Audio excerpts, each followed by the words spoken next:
Continuing on the theme this week of looking back. Oh my goodness. So many times in my life I felt a bit broken. Like I wasn't all there. Like, shush. Shush. I know some of you, we're not talking about all there here. We're talking about, something was missing inside me. Something wasn't right. Something needed to be fixed. And I wasn't wrong. Things needed to be fixed. It was mostly my way of thinking and believing. I had to change the story I was telling myself again and again and again. And it's been a long, hard journey. I had to go trace down some rabbit holes for myself. These rabbit holes were all about my own journey coming into this world. Things that caused me a lot of trauma in the past. I had to go all the way back to my childhood and get to the root of those problems to see where did they come from. Where did that start in my life? Because I wasn't born broken. I wasn't born with certain issues, right? Those things developed over time. And there was always a starting point for those things. So you have to also trace back to the beginning. Where did this start in my life? When did I stop trusting? When did I start believing this or believing that? Trace it back to its root. That's the beginning. That's step one.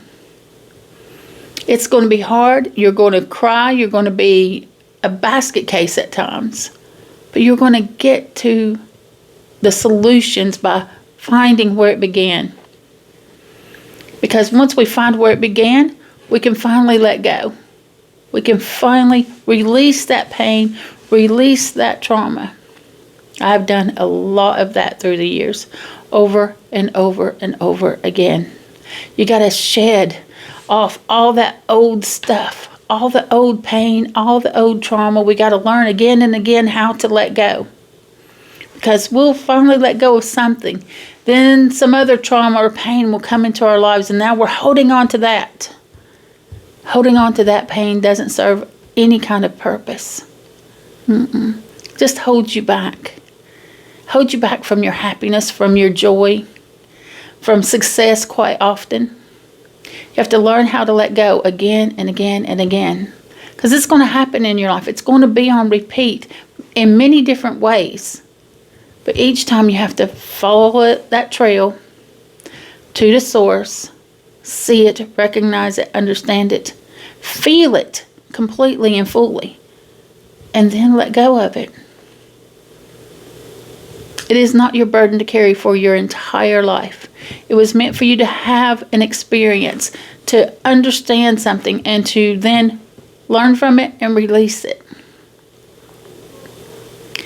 I see a lot of people walking around with all these things, all that trauma and all that pain built up on them. It's this huge backpack that is holding them down and weighing them down, where they haven't released any of that.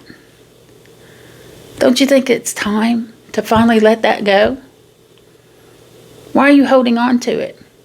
Why do you hold on to the pain? What's that doing for you? Understanding why you're doing these things is key to understanding why it's a good thing to let go. And then loosening that grip and saying, you know what? This is not mine anymore. I don't live in that space anymore. I am not in that time anymore. You've got this. You can let go. You can be free. The only one that can do it, though, is you. There's not a fix that's just going to come along. There's not a little pill that you can take to release all that. There's not a certain person that's going to be in your life. There's not a certain job or position that you can hold that is going to fix any of it. Learning where it started, seeing it, recognizing it, feeling it, and then letting it go. That's where it ends. It started there, and now it's time for you to end it. Are you ready? Come on now. You're more than ready. Have a great day, everyone. And remember, we have the power to create the life we've always dreamed of. We do. Get outside, touch the earth, cleanse your space. Do your meditations. And remember this, Wyatt, a wolf, raven, and spirit, we're sending you unconditional love. Mwah.